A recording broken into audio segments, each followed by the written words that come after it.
hanggang ngayon, from the last time na nag-upload tayo or nag-share tayo ng videos about Buzzer Sports app verification process, Pasko na, magbabagong taon na, malapit na mag 2026, pending pa rin yung status ng ating verification dito sa Buzzer Sports app. So bakit ba ganito katagal? Makikita nyo pa rin dito, your verification status is pending.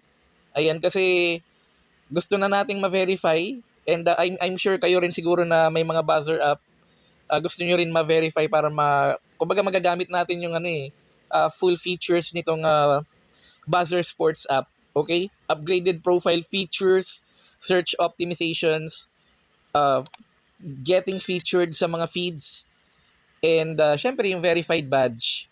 So, ang ginawa ko, nag-reach out ako or nag-message ako sa app ng Buzzer Fan or yung Buzzer Fan Official.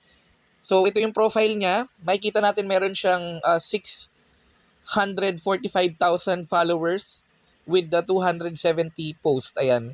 So, ito yung account ng Buzzer Fan. Okay? So, in short, itong Buzzer Fan Official, para siyang nagsisilbing admin ng Buzzer Sports app. Okay, so tinanong ko sila, hi Buzzer Fan Team, I was wondering why it's taking time for my Buzzer profile to be verified. Is there an amount of followers or points to be reached first? Ang sagot nila, profile verification is currently limited. Okay, so doon pa lang magme-make sense na as the system is still evolving. Okay, verified badges are granted only to selected users. Okay, and including professional athletes, accredited sports journalists, official partners, team members, and influencers who consistently publish high-quality sports content over a long period of time. Ayan. So, in-acknowledge na lang natin siya.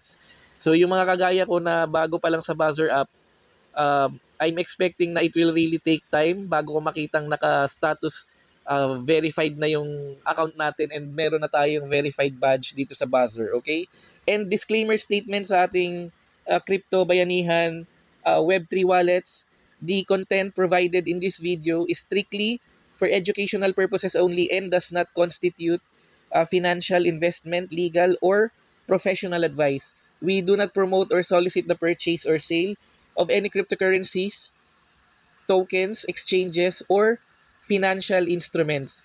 All the information shared on our YouTube channel is published in good faith and are intended to help viewers understand blockchain and Web3 technologies. Okay? Thank you.